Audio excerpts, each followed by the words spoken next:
USB to USB? No, it's the USB to computer.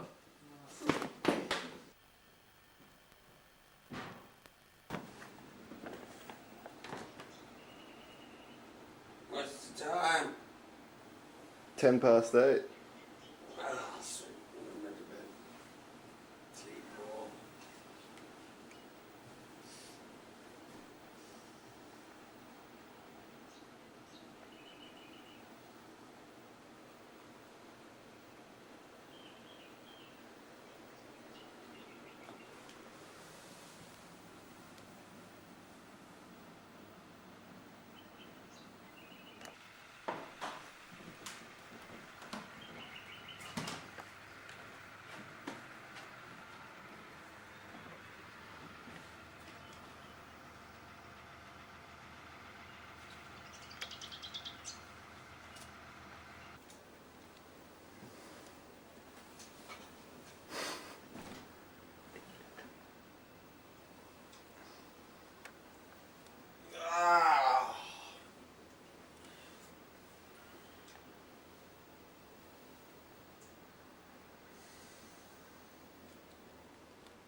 Oh yeah, this is the rest of it.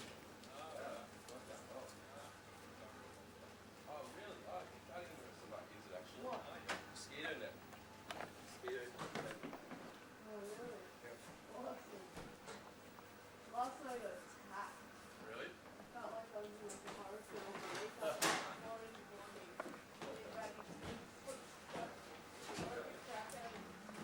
Good morning, Mitchell. Hey, good morning. My clothes.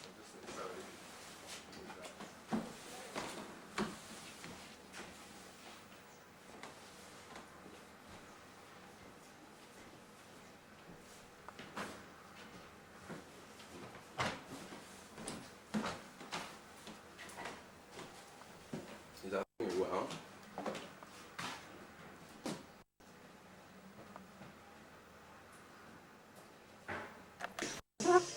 And the shirt. Yeah. There's Andrew. Okay. You just touched my ass.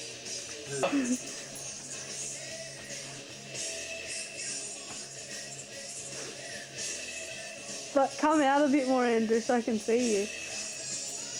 What happened to the light? That's definitely.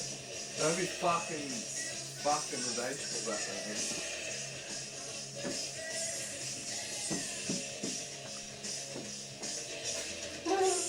Gil, turn around.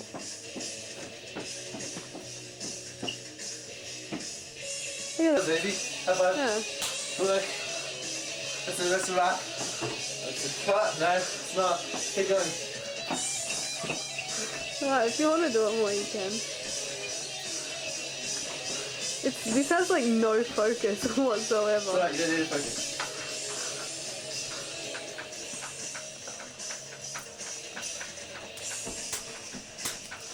Yeah, do that. That's good, that's good.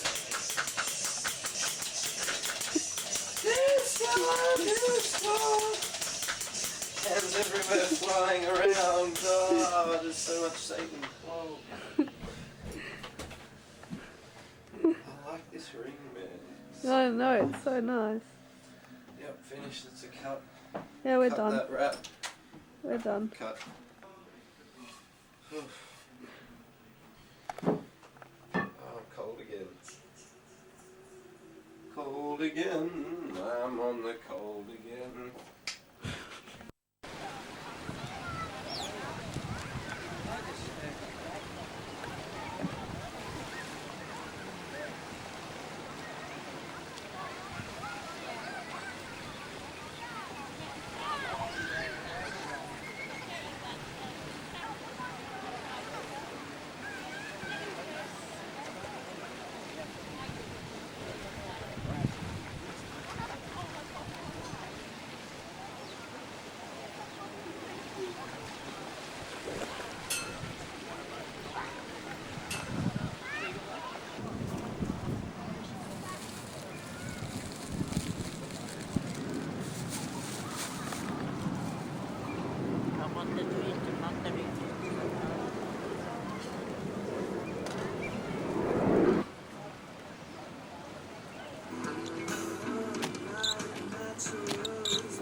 Okay, and run, but to the right.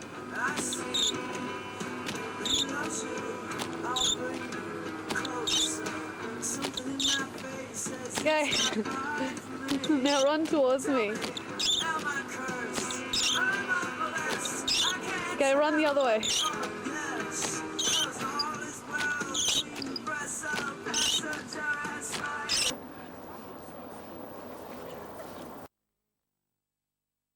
Why don't I have focus?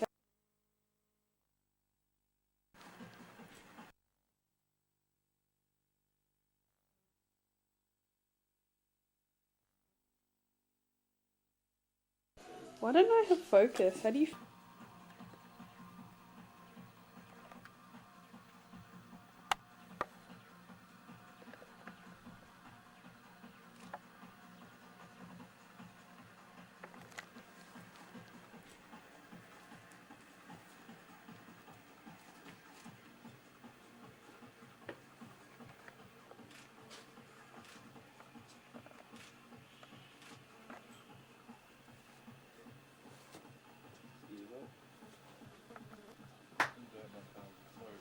How did you burn your thumb? Turn the kettle on. I can't use Excuse me. lighters very well. Hey, Zachy. Hi. How you doing? Good. Say something. Worth remembering. I'm 20 years old. I'm in Cooper Pedy. I'm with my mate Batty and Tate and you, Larissa. And hello, future self. Remember your youthful flippancy and dreams, man. Dreams. Yeah. Awesome. Check out Batty Dancing.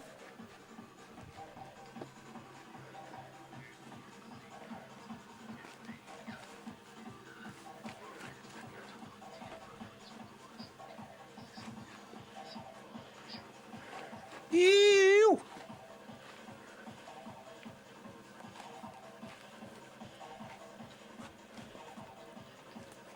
I so want to remember this house.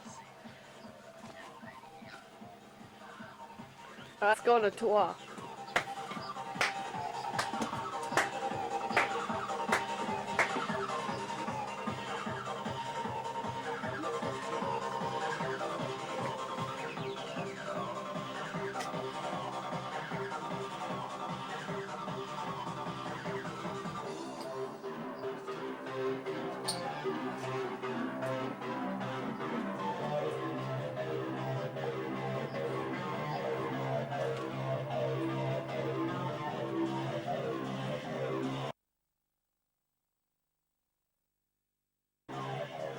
Hey Tate, Hey, I just remember this fucking awesome house. espresso. Sorry.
too.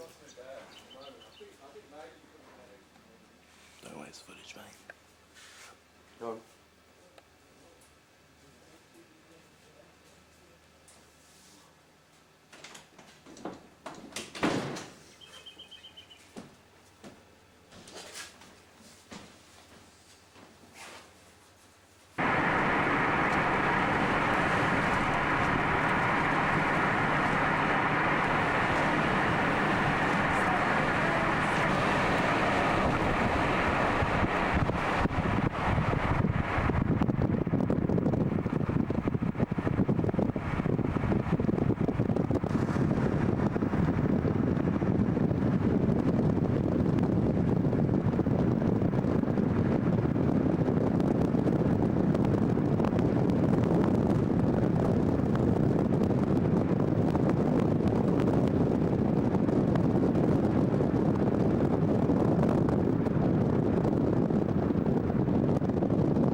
The guys that used to run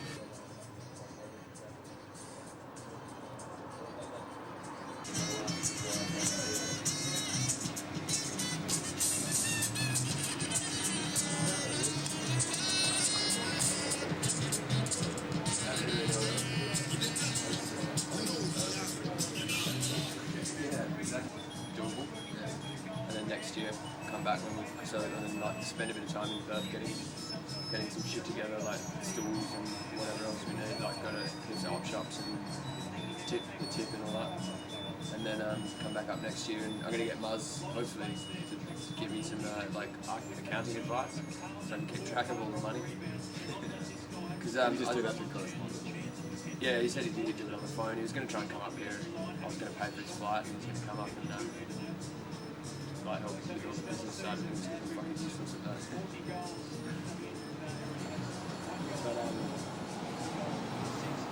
But Last year, this guy came in the other day who used to run the place in like the early 90s, and he reckons he did it all by the books and spent like a couple of years building it up and then sold it for like 30 grand. Really? And he said it was worth a lot more, like with the numbers that were going, but he just wanted to get rid of it. So that'd be ideal if you could do that and sell it off to someone. But Doesn't the old mate own the business? he owns the land, but you can sell the business.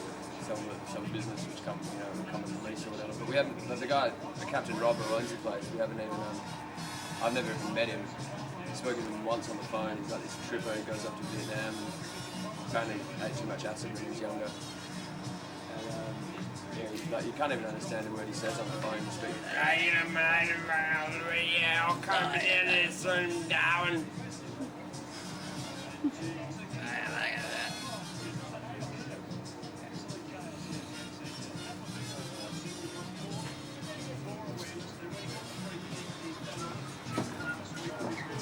Yeah.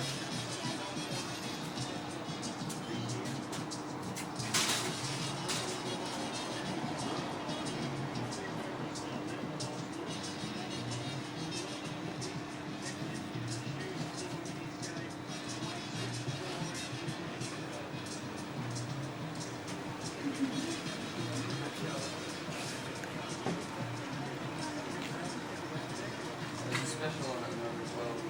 Chorizo, spicy Argentinian hot dog.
So, first of all, what's your name? My name Roy Wooldridge, Roy Wooldridge. And how long have you lived in Wyndham for? 48 years. 48 years. Wow. So, where were you before that? Where did I come from originally? Yeah. The Atherton Tablelands, Queensland. Oh, yeah. And what prompted your move? Well, I'm a professional country western singer. I toured Australia 10 times before I settled in Wyndham. Wow. And what made you come here? I liked the isolation part of it. I was only young then, and it was a pioneering days at Wyndham, and there's the road train cattles were just starting, and of course I hopped onto the road trains and spent most of my time on them. Yeah, yeah. Driving them? Yes. Yeah, driving them, wow. Driving road trains and see the changes over the years. Yeah, yeah. You know. We heard from Jack that you used to be a poet of sorts. Singer. You're a singer. Yeah, country western. Do you want to tell us about that? Well, I toured with the popular, famous Buddy Williams in those early days. Right around Australia about 10 times and Tasmania, and then I got married and I settled up here in Wyndham. Yeah, yeah. Yeah. Wow. And been here ever since. I noticed you've got a cow in next door as No, well. that belongs to the hotel. Oh, really? That's the Yeah. hotel's cow. Yeah. Oh, wow. That was born on the road train about 5 years ago, Bye-bye. and she's bred it up. Yeah. And looked after it all this time. So Yeah, yeah, yeah, that's her cow. She looks after it. yeah. And do you know anything about the history of the Barra Shack that you could tell us about? The takeaway down here. Yeah, yeah. We heard it's got a yes, pretty colourful history. That originally belongs to a fisherman called Robbie the Fisherman, and he leases it out to different people over the years. Yeah.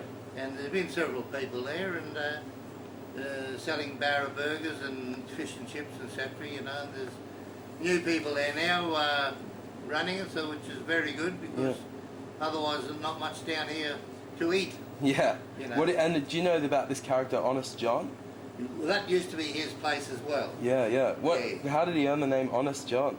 Oh, I think it's just a nickname that he got, you know. Yeah, yeah. He's still around. Yeah. Yeah, he's still around.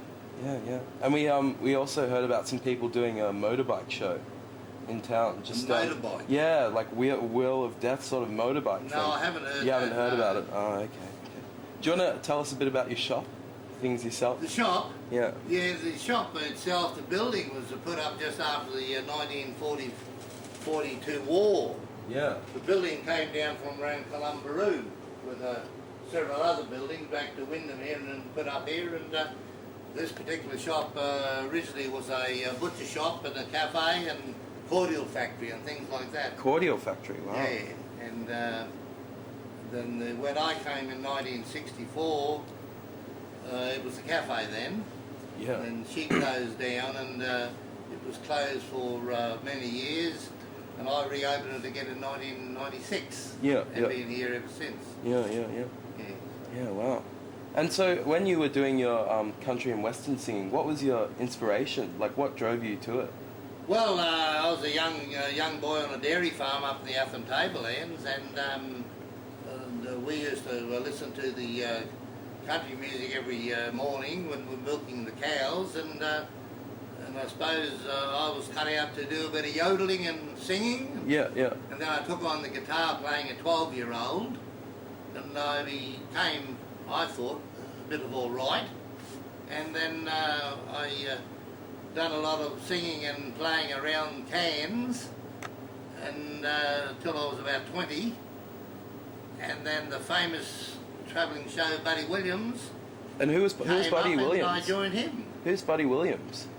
He's probably before your time. Yeah, definitely. There was Tex Morton, and from New Zealand, he was come over to Australia and made recordings, and Buddy Williams, and Slim Dusty, and Smokey Dawson, a lot of those singers, and most of them are gone now. Yeah. And yeah, they were the big thing in those days. Yeah. The big thing, you know. What sort of thing would you sing about? All about Australia. Yeah. Country music, anything to do with Australia. Yeah. Yeah. Would you say that growing up in the country, you find you have a sort of deep connection with the land and the landscape? Yeah. Yes. Yeah. Everything to do with a lot. Yeah, yeah. Yeah. And have you ever lived in a city before? Not really, not No. in the city, no. Yeah. I write a lot of songs, we all write a lot of songs, but the songs that I wrote, had recorded, were more or less about the experience that I've had over the years. The one I wrote was about the road trains that I drove. Then I wrote one about the pill that the truck drivers take to keep themselves awake. Really? Yeah. What was that one about? Like, That was of different verses about the different things that happen to drivers. what happened? Yeah, you know, I mean, they see things. Really? You know, I mean, one verse goes from Perth to Wyndham on the Northern Highway. A big time truckie was pushing his way. Well, all of a sudden he halted the load for an ocean liner was crossing the road. You know. What was in those pills? Well, that's what was in them. You know. Another bloke was sitting in the front of his truck one day freezing in the Northern Territory, and the temperature was about 110 degrees. Wow. But he was sitting in front of his truck freezing. You know. Yeah. He didn't know where he was. You know. Yeah. This is what happens to him.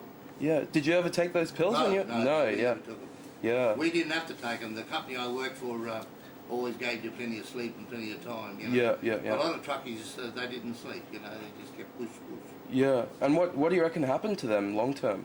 Some of them died off over the years, you know, but I spoke to a lot of them. That's how I come to write all these songs and verses about them, you know. Another bloke was had a load of cattle on, and he stopped in the middle of the highway, opened the gates up and let all the cattle jump out on the road. Because he thought as he's going down the highway, the truck was sort of sounding like, let me out, let me out, let me out, let me out. Yeah. Then he got out and let all the cattle out, you know. Wow, so people were just going mad. Oh, yeah. And when was this? What era was this? That's, I don't know if they still take pills these days or not, but you know, I've been out for a while, but yeah, back in the 50s and the 60s and the 70s, you know. Yeah. It's all, known all over Australia, you know. You could sort of pick them up anywhere. Yeah. You go to a hotel and some bloke will be selling them, you know. But we don't know. We never took them. Didn't have to take them. I'm glad I didn't either. Yeah. Sounds like pretty scary stuff. Pretty scary, all right. Yeah. A lot of truck drivers, they don't know where they are, you know. They get out of the truck and wander down. They said he went out to a station one day to pick up a load of cattle and you know, hang on a moment, so I'll just go down to the pub and get a beer. Yeah. He didn't know where he was, you know. Wow. Crazy stuff. Yeah. Well, thank you so much for talking to us. Well, that's a little bit of information. Yeah, we'll probably look over the footage and maybe if we come up with any other questions, we'll come and ask you. But all right then. Thank you so much. Yeah. See you later. Cheers. Get one from here like that.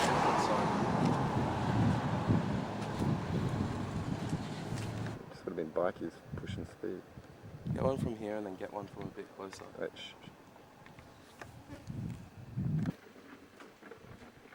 I should have got that dude walking in the shop. Alright, go. Let me slowly zoom now. Alright.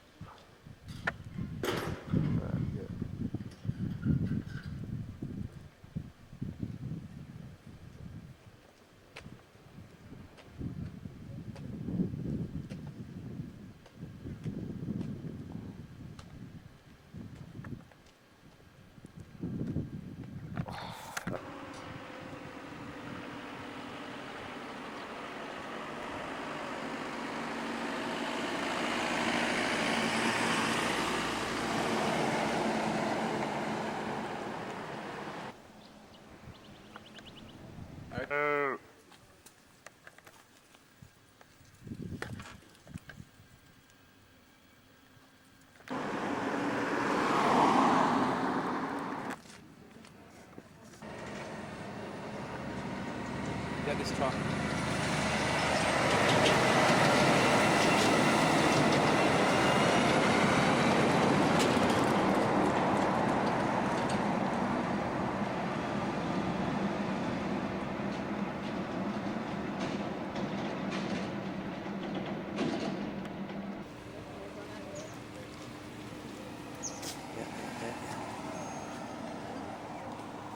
Do that without asking.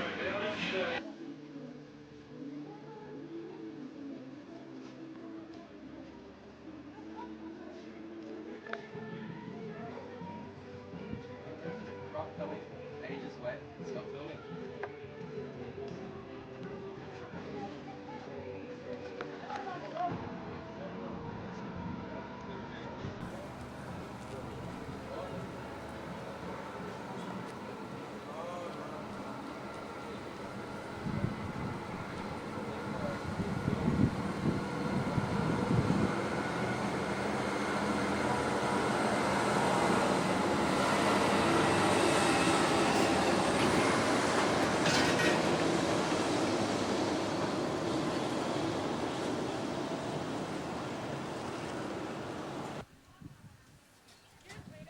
Stand up here, Nick.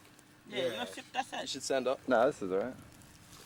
So how long have you lived in Wyndham? Your whole life? Yeah, born and bred here. Yeah. You from in town or around town?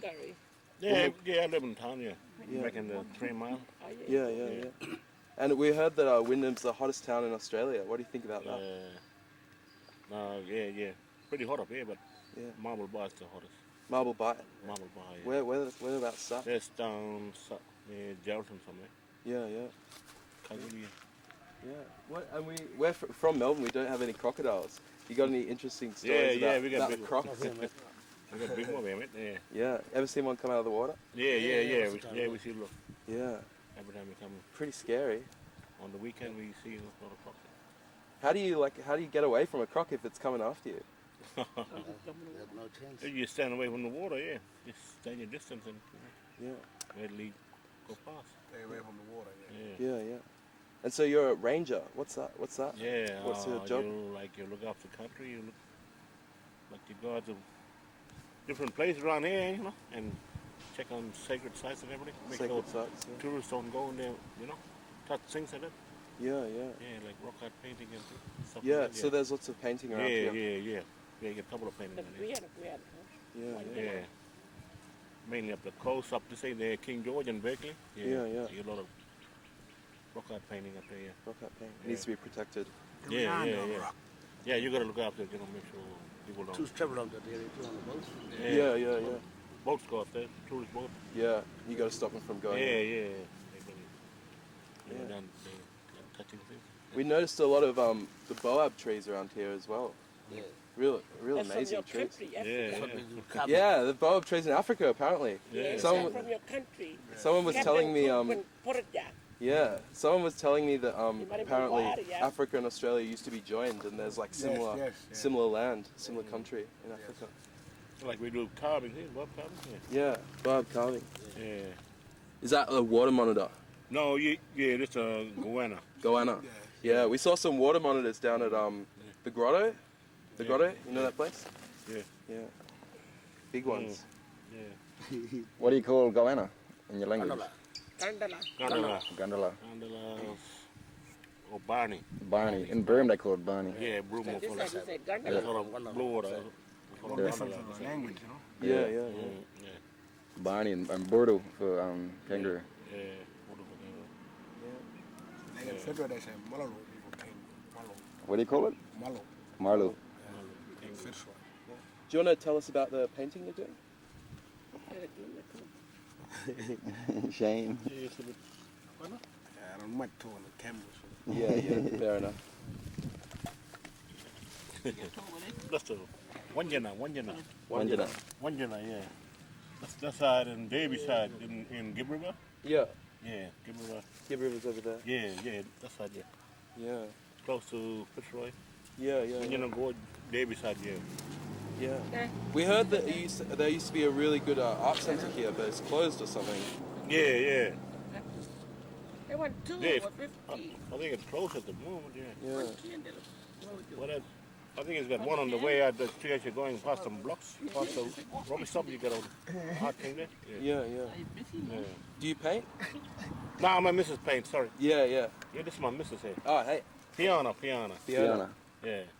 Princess Fiona. Princess Fiona. All the kids call me See, this that's the Shrek. mother there, that's two. And what are you, King Coxie? Shrek. All the kids call me Shrek. Shrek. Yeah, my wife named Princess Fiona. And Shrek. Call me Shrek. Yeah. King Shrek. Where's a donkey? Oh, you don't know where the dog Let is. him now. Donkey is No, that's for the Donkey's drunk. He's a stubborn donkey. the stubbornest donkey. Yeah. We just ran away from him. And Traveling donkey. didn't make home. So are you worried about the sacred sites with all the tourists coming and stuff? Yeah. Get away with it. Yeah. They do damage, they do damage to things. Yeah. They don't respect it. Yeah, they don't respect it, they don't care what they, Yeah. But black law, yeah. Yeah, yeah. They're like touching things in here. You been through the law? Yeah, yeah, I've been to law, yeah, but I took my two brother-in-law to law, yeah. Yeah.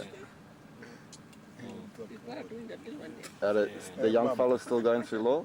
Nah, they big men, man. Yeah. Rather get kids, man.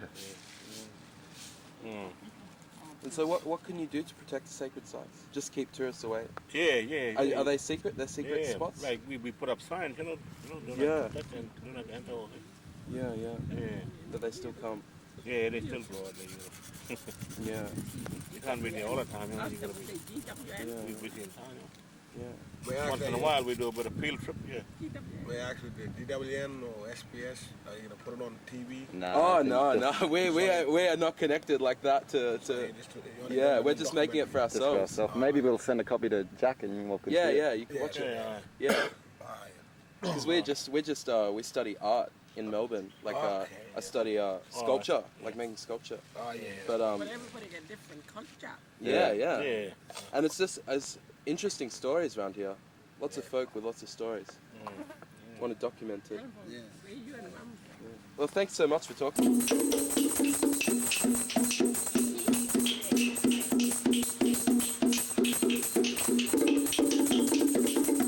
Music for us. Say your name.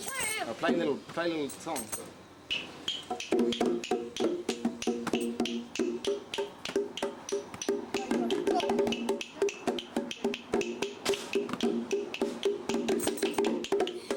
You. What's your name? Thomas. And what's your name? Where are you guys from? Gambro. You. What do you do in Colombo? We play drum. Play drum. You play football. Yeah, You go fishing. yeah. What Go do you, fishing. what do you catch? Barramundi. Is that your And we favourite? catch catfish Catfish. You like catfish? at Malawi. Malawi. Big Malawi. Salmon. You take salmon. Salmon. Shrimp salmon. What about mud crab? You play football all the time. Nah, not me. This bloke. He's a football player. Yeah, he plays for the Crocs. Wyndham Fox. Gambro.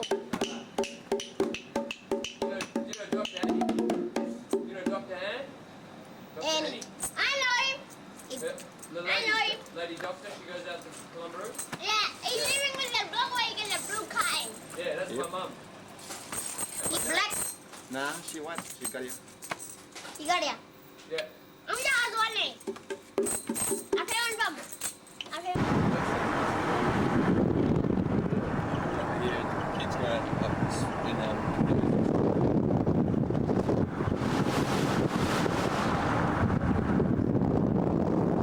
We're on the way back, buddy. That truck.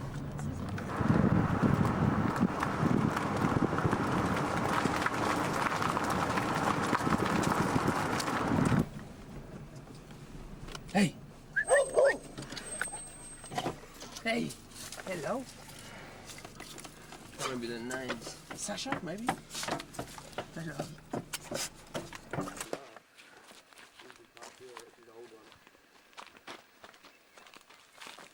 I don't really want much.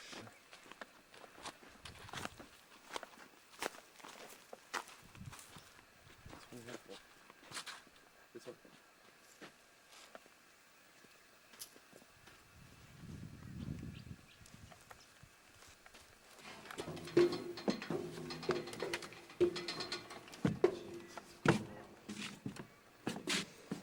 Sick.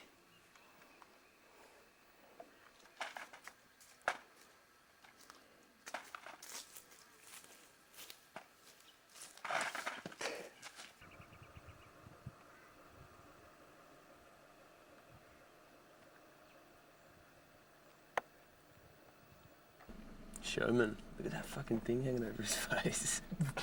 The big testes around his neck.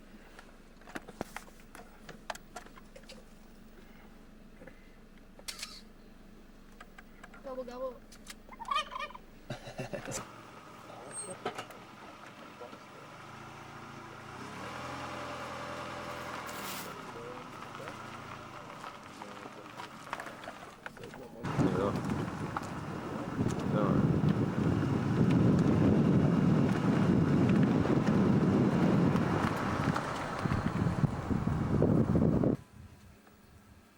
For the brewery. I used to take the 18-gallon kegs around the pubs for Carlton and Unite up the top of Swanston Street. I got this card, right, that's a front up at this place for medical examination, which was just down Flinders Street, not far from Young and Jackson's. So I fronted up. I didn't have a clue about Vietnam, you know. I wasn't a radical or a demonstrator I just got hair down to here. I said, drinking heaps of piss, smoking heaps of dope, you know, just doing what 90-year-old kids did in those days, having fun. Anyway, I fronted up. There's like a stage. You go upstairs, there's about a dozen blokes, doctors, and then you're lined up according to alphabetical order. See, and I'm standing there, and half a dozen blokes in front of me, and I looked over, I see this bloke, I thought, I know this bloke. It was a mate of mine's elder brother, who just finished medicine at Melbourne Uni. You see, who's this? Oh, Jack. So The beers have arrived. I just jumped queues till I got his queue. Peter, his name was. I phoned him, he said, yeah. He said, how you going? I said, good. He said, you want to go? I said, not really. Sweet, you know, so he wrote down I had a glass eye, a wooden leg. And I was as fit as a fiddle too, you know. And but anyway, and then we get to about Young and Jackson's. After I came out there, it was about, I don't know what time it was. I thought I'll go and have a couple of pots in Victoria. So I'm there at the bar, and this bloke slithers up to me, and he's, there you go, yeah, good mate. I wasn't really in the mood. He said, oh, he's a puff to see. He said, oh, come over, do you want to go to the Cathedral Hotel with me, and I'll give you $10 or quid or bucks or I forget now. And we won't go to that. I said, yeah, that'd be good, mate. I thought, fuck this bloke. So I got him out.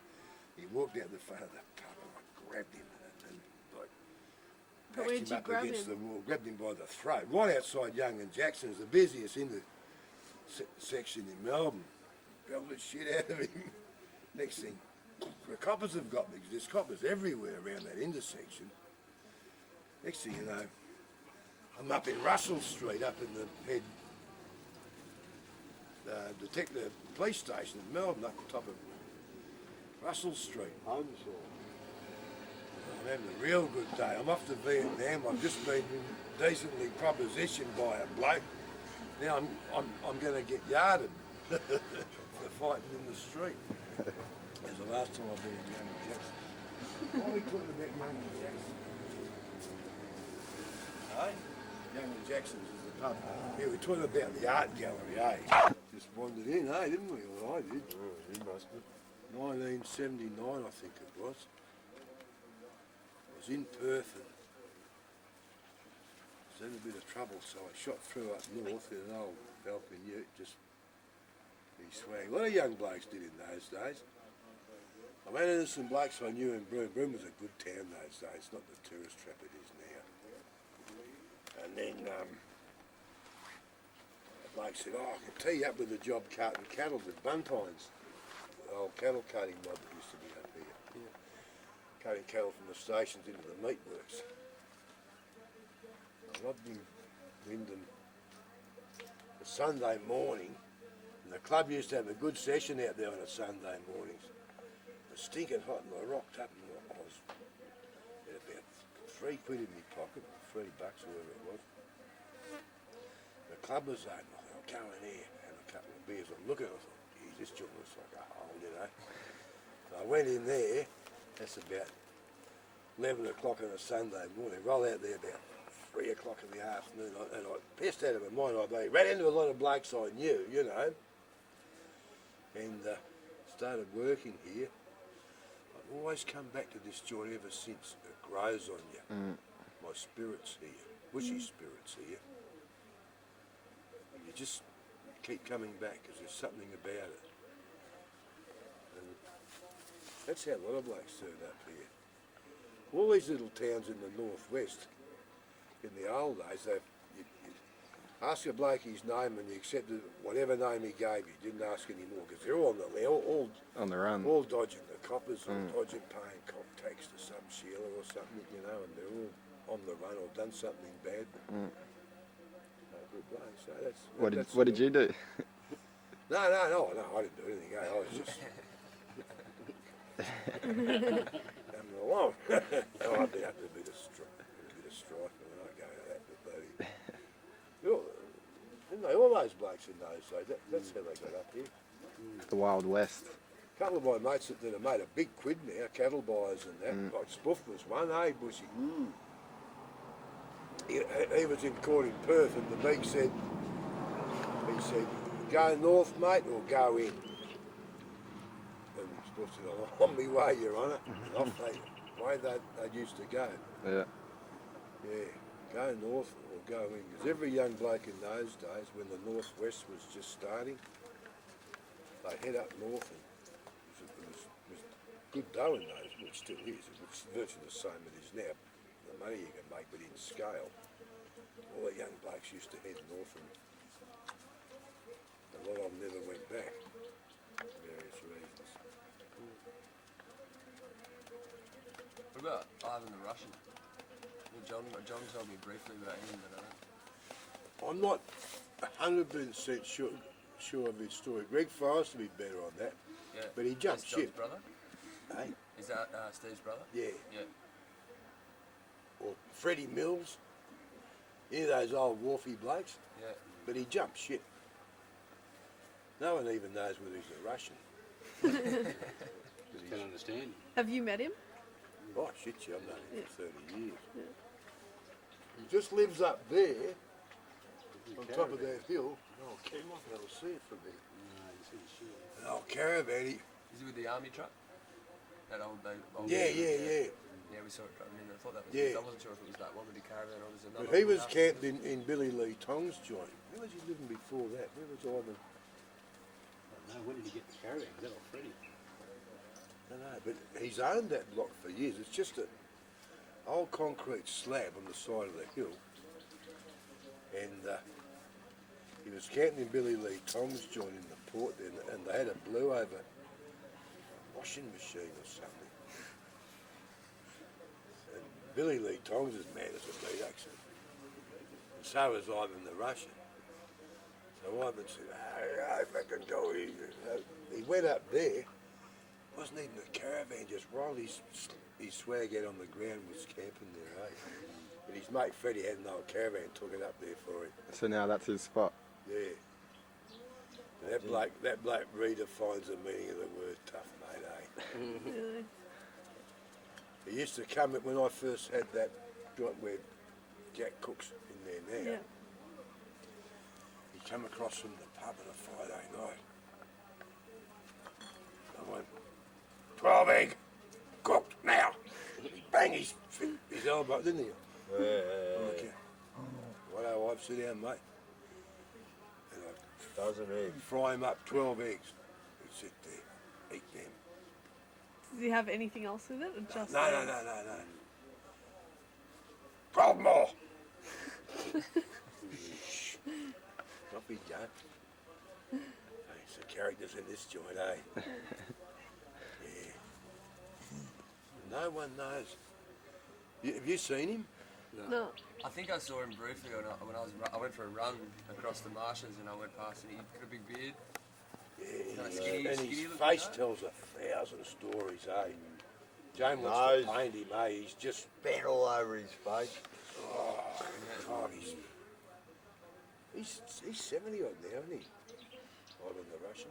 Have to be. You know, I used to tell you a yarn how he was hanging chains over where he came from, and that's why He's had a hard life, eh? he jumped on a ship and got off here, and that's how he ended up Lovely. here.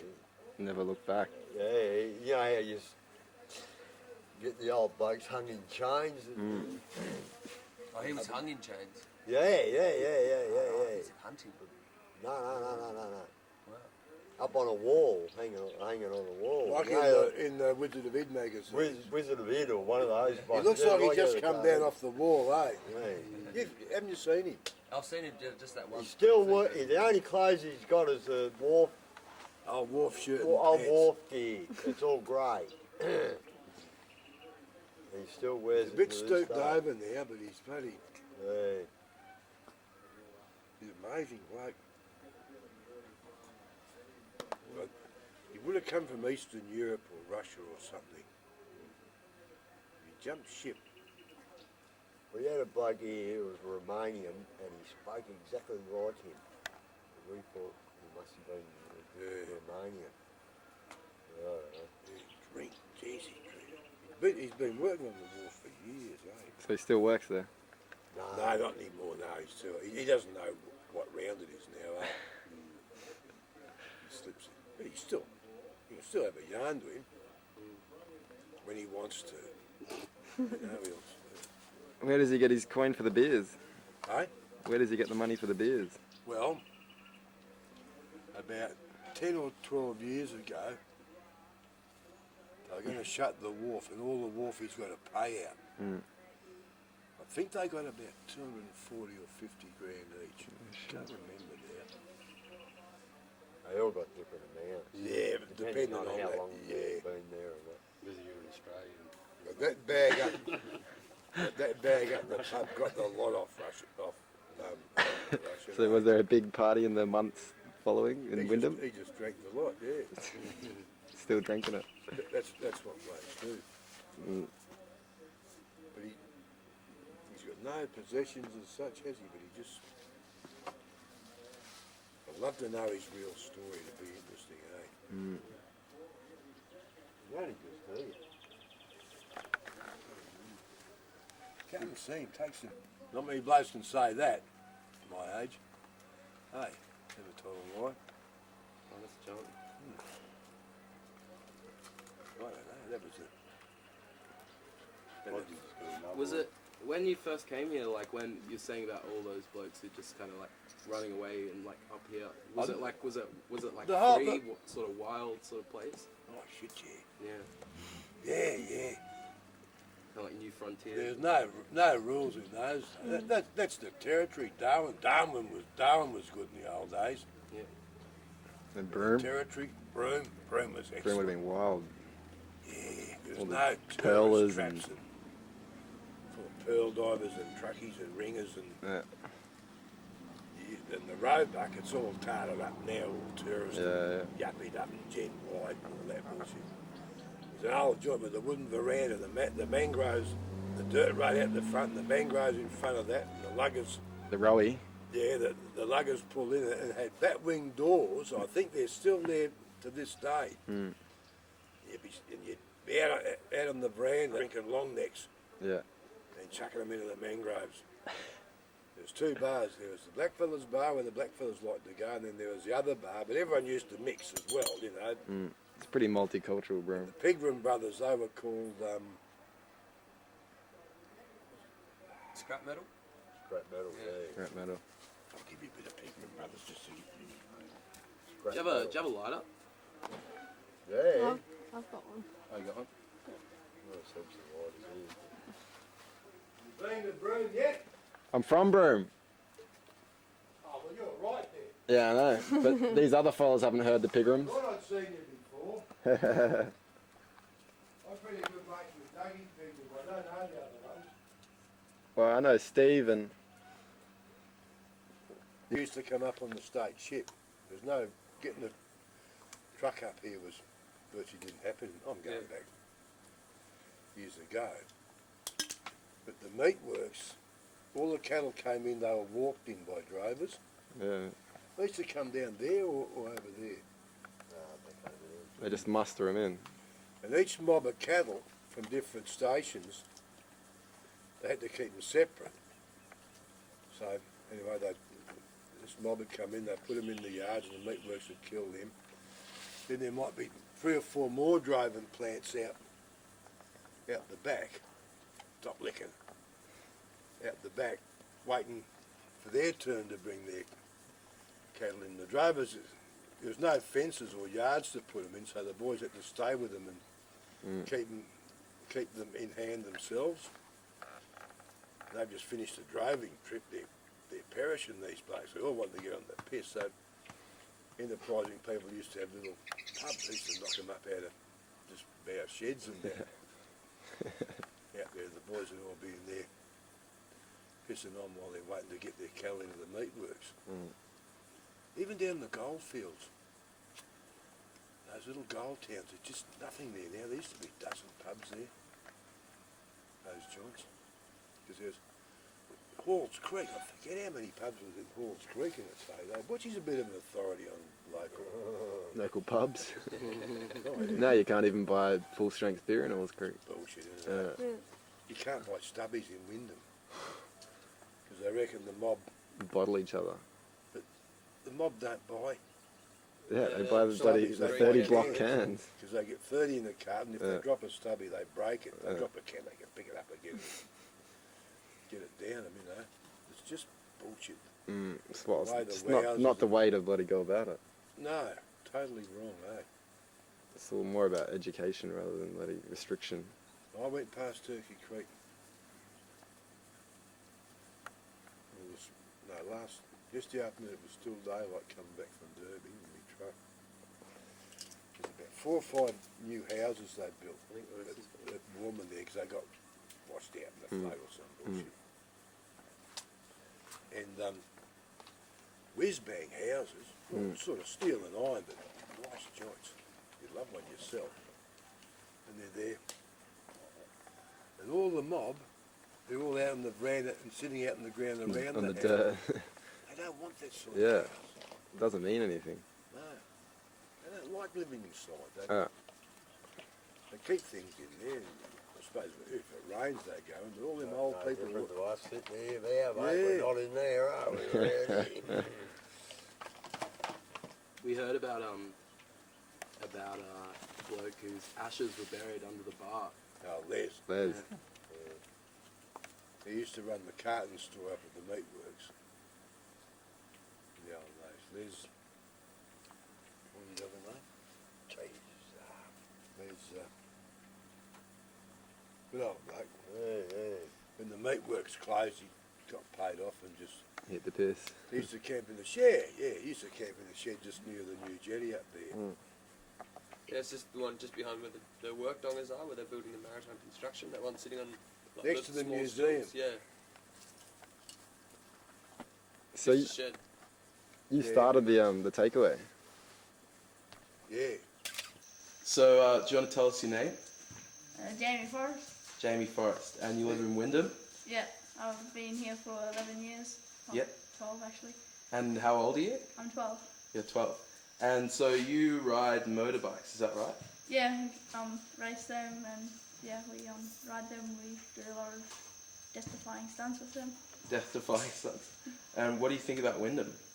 Yeah, it's a great place to be if you're going to be booning or having fun. Yeah. And do you go to school here? Yeah, yeah, I've been going to school. Yeah, been going to school. Just to get started going to school again. Yeah. After about 5 years. 5 years. And so, do you want to tell us about the first motorbike you started riding and how you got into it? Actually, it's just my granddad just provoking us to ride the motorbike. So we just started on the 50 Suzuki's. Yeah. That's what got us going. And then we went up to Etons, or well, actually Polaris 90s. Yeah. And then the next step from that was, and then we started racing them. And then the next step from that was a 125 pit bike. Yeah. And that wasn't a good bike, but it was fun. Yeah. And yeah, and then we've now got into two-wheelers, and we now race them. And I also do speedway in Kununurra as well as motorbikes. Yeah, cool. So do you want to show us some of these bikes here that you got? Okay. And your speedway car? This is a 230 Honda. It's just getting the motor going. They picked it up pretty cheap. This is going to be our water death bike. We just got it, and at the moment we haven't stripped it down, and we haven't put the big tyres on it yet. But yeah, we'll get some tyres on it and get it rolled down and get some plastic stuff on it and get it looking good. Yeah, then there's my little brother's race bike. This is his other bike. What's with these gnomes up here? That's from when my auntie, when she was young, at the market, she used to get them and get latex and put latex over them. What for? and actually put latex over them and fill them up with putty, and then sell them to people so they can paint them. Oh, okay. And then yeah, so you just make yourself some gnomes and then sell them. Yeah, cool. And then yeah, and so got some. And is this your speedway car here? Yeah, this is what I race. Pink engine. Yeah. At the moment, I'm getting second in Kandahar. Pretty good car. Yeah. Did you crash it around? I haven't crashed yet actually. Someone's run into me. Yeah, yeah. So tell us about this wall of death. That you got going. It's actually kind of like a vertical wall. You just ride a motorbike around and round and around about 3 deep. Keep you up on the wall and you go over like 50 kilometers. It blanks you out and stuff. Yeah, cool. So you're gonna show us that? Yeah.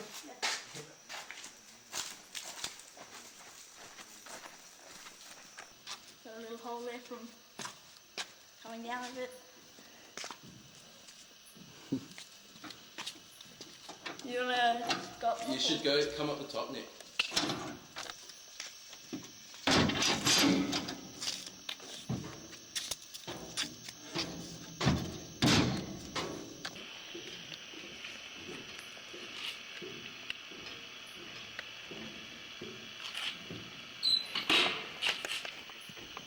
Granddad, Yeah. is down on the fuel? Up and down, yeah.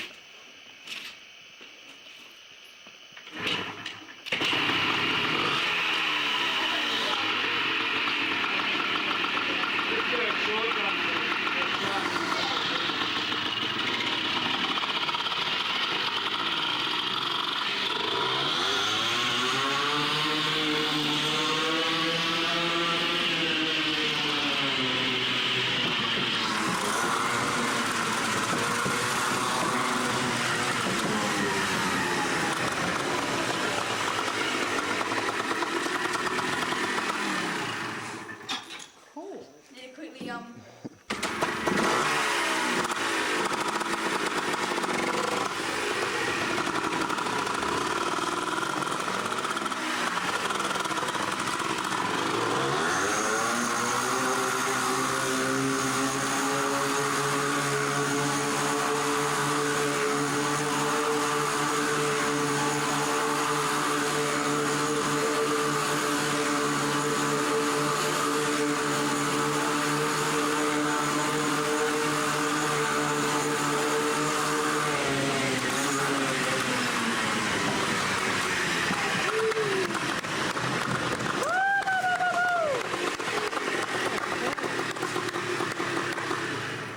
That was sick. Do you always go the same way round?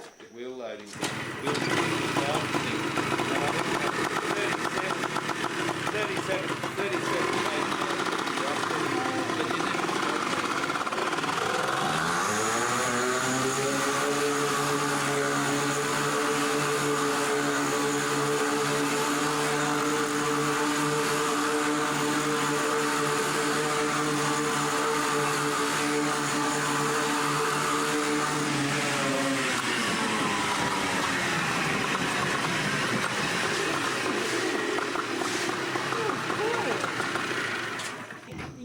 Straight ahead. if you look at the front wheel, Yeah. it kind of mucks you up a bit, but if you just go look ahead a bit, but that's the whole weird thing, because you're always looking at, it's not like, there's a tree there. You look like you were looking up a bit. Yeah, you kind of are, but you're not exactly leaning against the wall like that, you're always on an angle like that. Yeah. If you look at the tires, it's worn off like that. Ah, because it actually looks like it's going the other way. Yeah, and then, it's just kind of, what's the question? I was asking where you were looking when you were going. Yeah. Like how far ahead Yeah, you you kind were. of look kind of just if I'm here, I'll probably look just there. But it's just like it's always the same thing. It's not like something different. It's like it's always just flat wall. Yeah. Like, Very cool. I know it's kind of quite meditative in a way, like you have to sort of get Absolutely.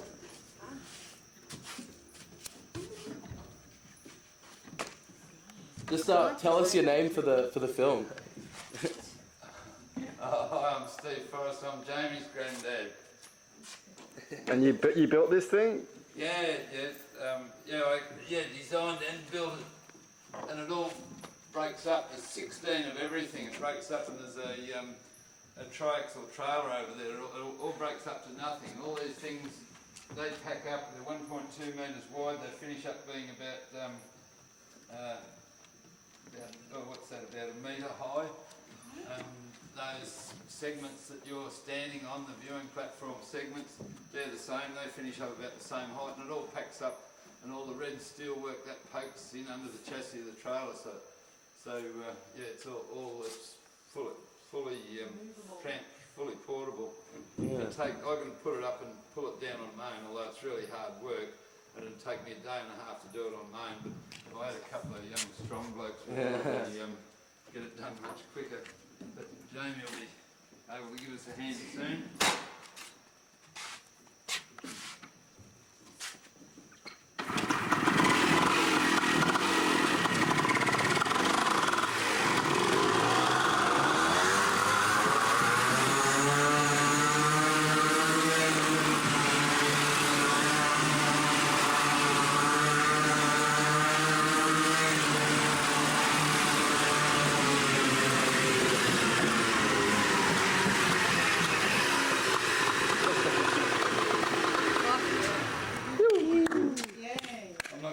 I'm too sharp, I'm not.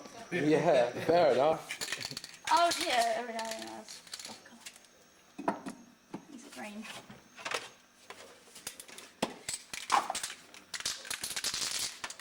We got this one from the dump actually.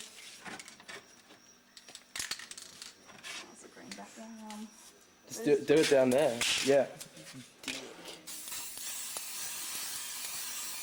That's his can motion. Yeah, it's good. It's good. Oh yeah, just stick right. There's a dick sign and. So you're into graph? Oh, we paint a lot of things. Yeah. Mainly push bikes. Yeah. See, yeah, I'll grab a few push bikes just so you can have a look. Yeah, sweet.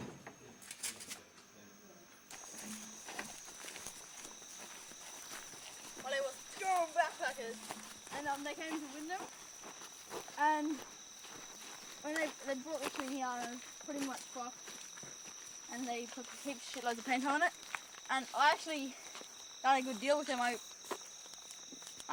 swapped I gave them 2 push bikes, and they gave me this because it had a yellow sticker. They actually got one, peeled it off, and then got another one, and they were too afraid that they're going to get in the shit with the Australian cops, and they might not be able to get back to Germany and all that stuff. So I swapped them 2 push bikes for it, and then Tried to sell it to me. yeah, and I tried to sell it to Jack, and then but yeah, and then they decided they want to leave and they didn't want the push bike, so I sold it back to them for $400. They gave my push bikes back and they gave me $400 for it, and then it didn't make it out of town because they hit something, or I hit something, and Yeah, the day after you tried to sell it to me, I saw you driving out and it had broken down on the side of the road. Yeah. Not even past the port. I crashed it. Or I hit something on the marsh. Anyway. And yeah, and then so I had to give them money back because I felt bad for them. But I got the bikes back and the car. Word. So I didn't get the bad side of the deal. But anyone want a stereo? It works. You can put it in my car. I'll pay you to put it in my car, Jamie. I'm not an electrician.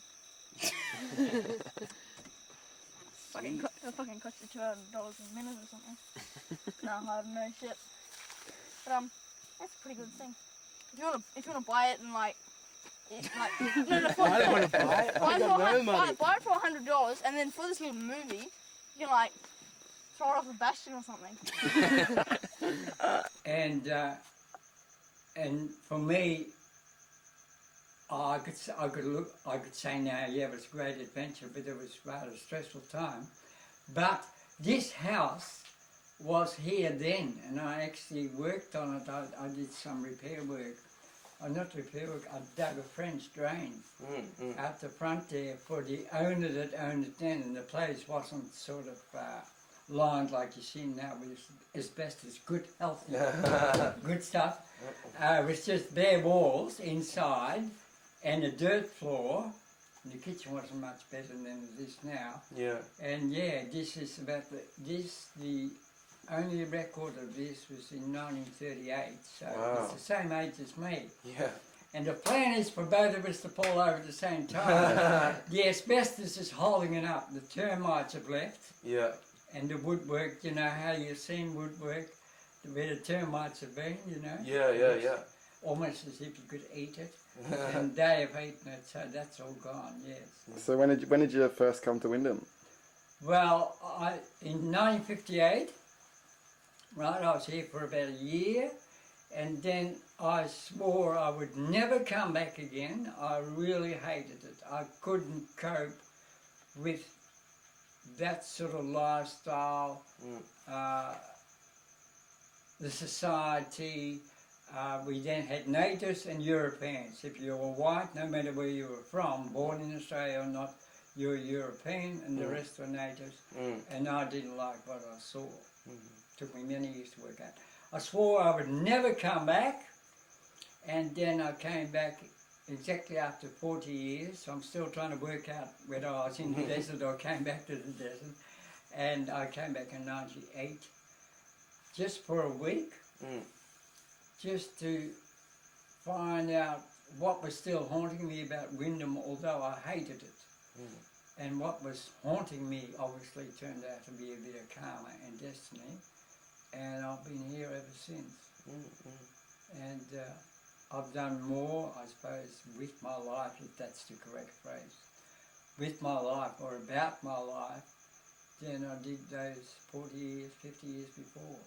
Jumping back about 14 years, and I've done more things in those 14 years than all those years before, but sometimes that happens. Especially to Capricorns. They either do a bloody lot and then die at an early age, like Elvis Presley, or like Eisenhower, who became the first president of the post-war Germany. He became a politician at the age of 82. I'm a Capricorn. Oh, well, there you are. I thought so. Jack was telling us that you used to be a jazz musician in Melbourne. Yes, well, what that was about, I learned to play clarinet when I was about 16, and in those days, like jazz jazz goes in cycles, you know, like the popular jazz. And at the time, what happened, dancing became a very popular thing, but people were sick and tired of what's known as old-time dancing.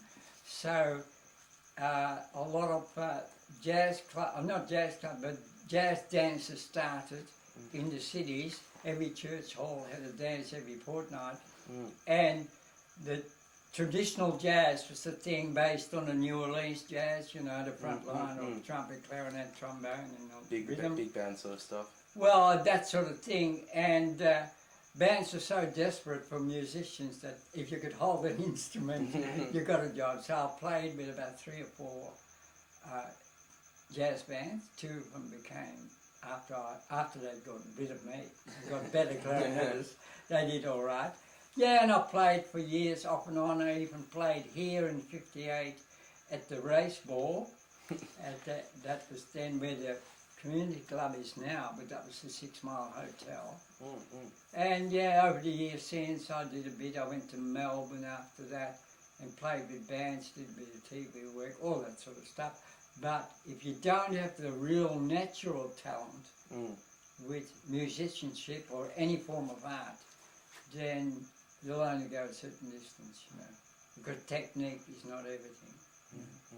And so, yeah, and so lately I've gone back to, I've dug the clarinet up and dug the guitar up, and I'm doing a bit of music on my own now, but I have no ambition to Guiding me as well. Pardon? Guiding me as well. Oh, well, if we can do, yeah, if I can help you in some sort of way.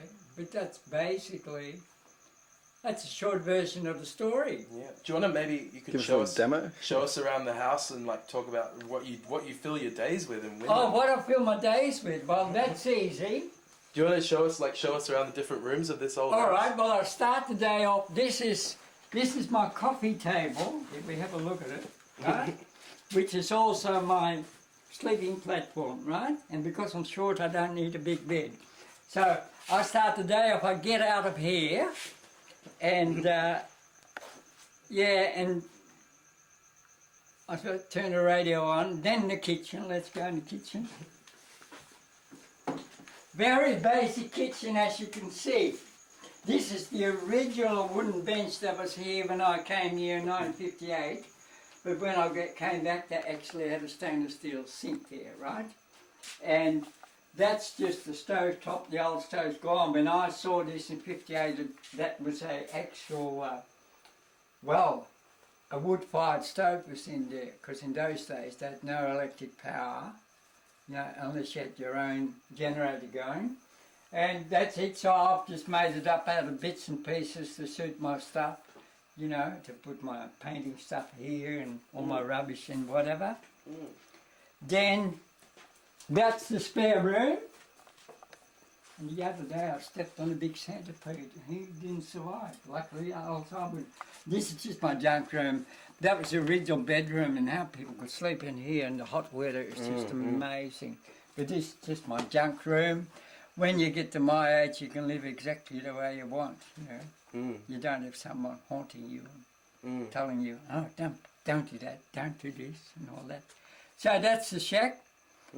This is probably as old as me. It's an old-fashioned kitchen net cupboard. You were saying about what made you move from the city to the country. You were saying there was some, you know, there's some ethical issues about the country back in the old days, that sort of thing. Back then, well, it's a long story. See, up until the 60s in Australia, there was us, right? White people, and some migrants and some refugees, like my family, you know, I won't talk about them. And the history you were taught in school did not include Aboriginal history at all. There was some mention of these people that used to live in Australia, these Aboriginal, but no one talked about them. No one knew anything about the North. Your school books didn't even mention the convicts, because that was a problem.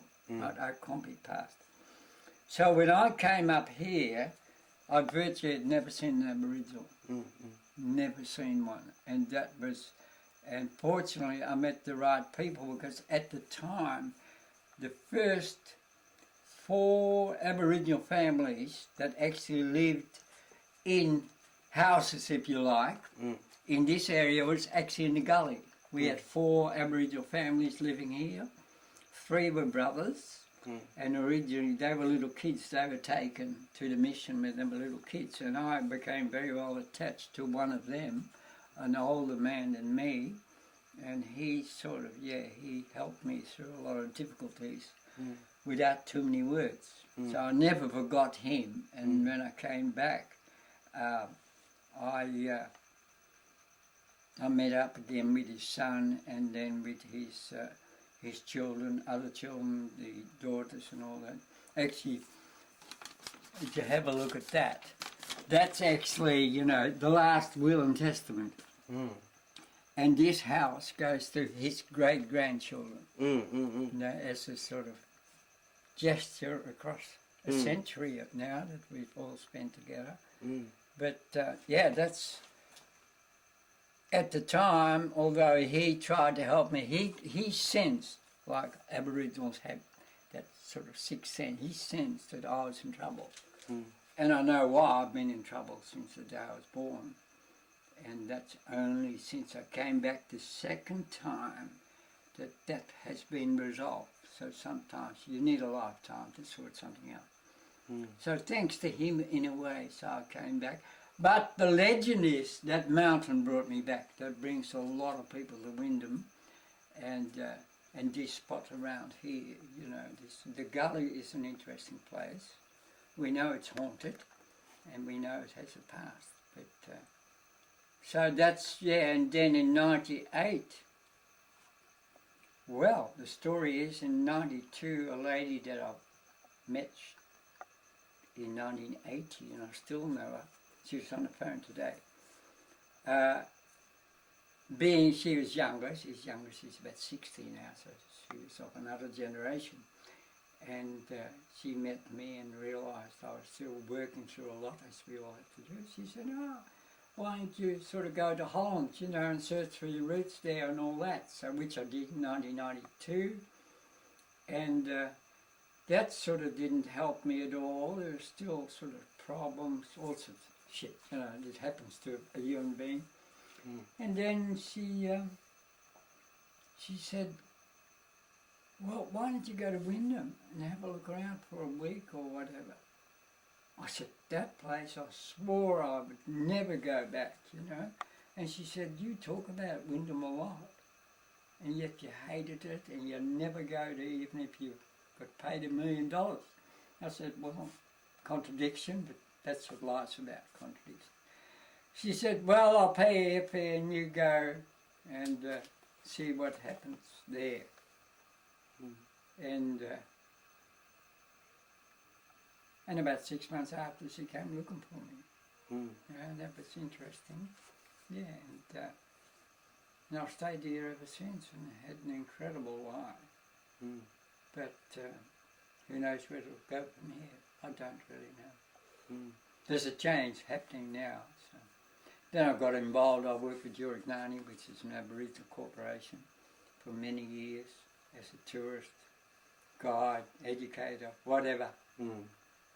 But and of course learned a lot more about our history, and I do a lot of writing on that because the tragedy of all indigenous people in the world, and there's about 15, 20 million in various parts of the countries, such as Japan, Cambodia, Thailand, you know, they're all having a rough deal, and actually, to be quite honest, at this stage in time, the Australian Aboriginal person is a lot better off than his counterparts in any other country.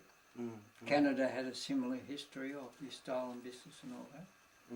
So I have some ideas, do a bit of writing, a bit of poetry about it, and that's the way it goes. But it'll take another 200 years before we sort it out. Yeah. Is there anything else you'd like to add to this? Any? No, I made friends in '58 with a guy. We won't mention names. He was the black tracker employed then by the local police, and he did his black tracking. Even when I was here, he found a little girl that got lost, you know, and that sort of thing. And I got to know him. He lived at the back of the police station at the time. I lived at the back of the school, which was where the courthouse is now. And I used to have a drink with him at night, which is rather strange because in those days it was a crime to drink with a native or provide him with grog, right? And I used to sit there and drink. And one day the sergeant pulled me up in the street and he said, Fred, do you know you're breaking the law? I said, breaking the law? How? He said, you're drinking with the black tracker. I said, yeah, he's a friend of mine. I was totally vague about all this. Anyway, he said, just make sure I don't see you again. And he put his hand like this, old-fashioned way of talking. Anyhow, I was talking to Wallace one day, and now no one in this town knew I was born in Europe, right? I wasn't born in Australia. But white people were called Europeans. And Wallace was going off one day about these white bastards, you know.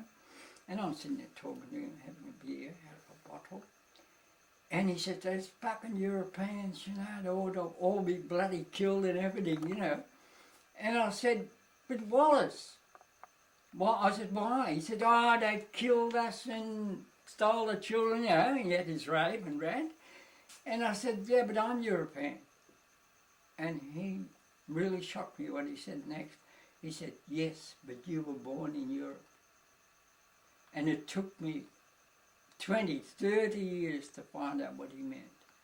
Because I was born in Europe, I, as a European, had nothing to do with the tragedy of the invasion, whatever you want to call it. Yeah.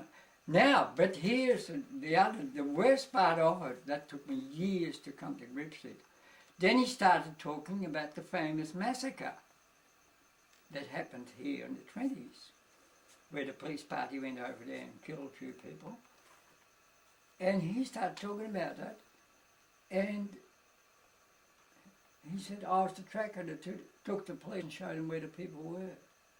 And I was shocked. You know, 20 years of age, I've just learned about the war, what happened there, you know, Second World War and the Auschwitz and all that. I lost friends. So he outed his own people?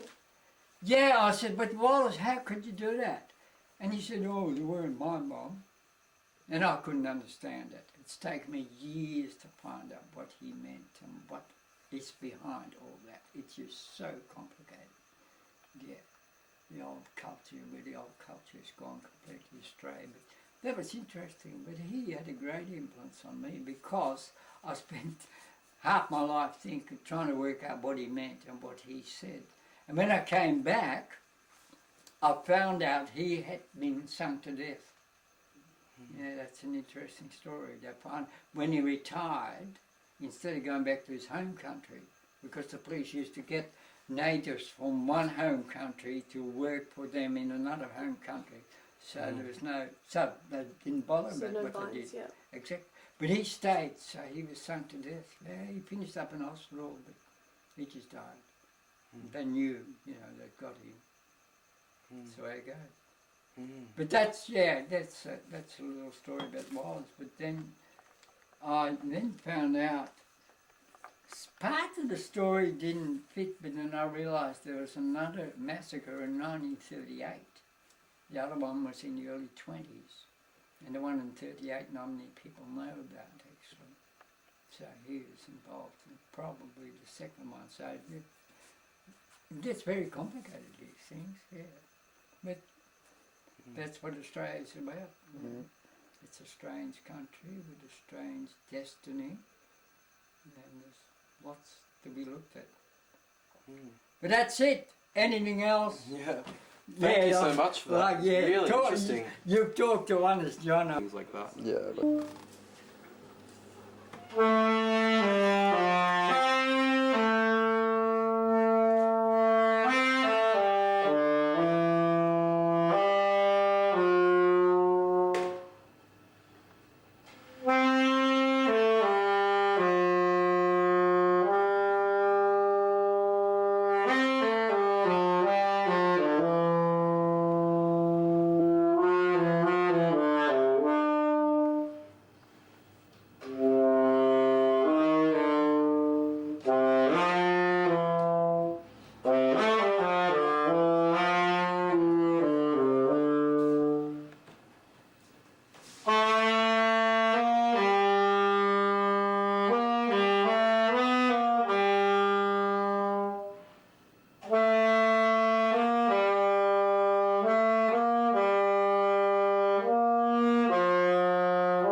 Go, we should go.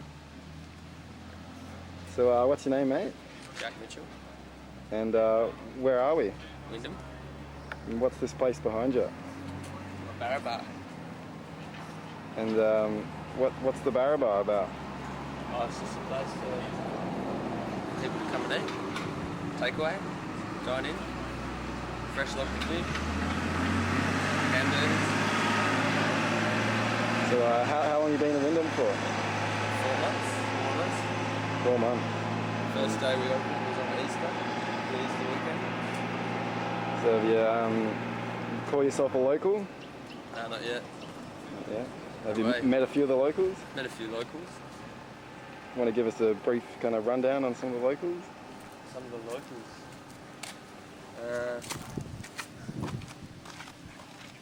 Some of the more interesting characters in town. Yeah, sure. Well, there's Honest John. He's a pretty charismatic fella. local truck driver. He sort of lives out in the gully where most of the sort of cool cats live, I guess.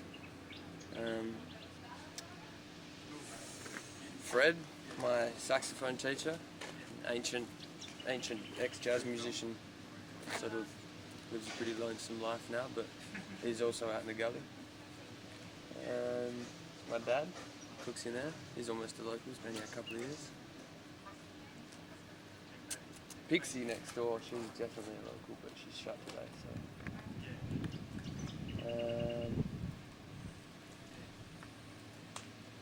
Heaps of interesting people. So what keeps you in Wyndham? I don't know, I haven't been here long enough to decide to leave. Do you think there's a bit of magic in Wyndham? Definitely, but I think I've only sort of scratched the surface of it a little bit, but definitely grows on you.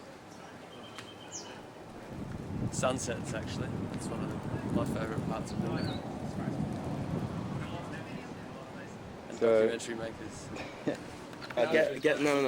Get plants, because that's not above bit.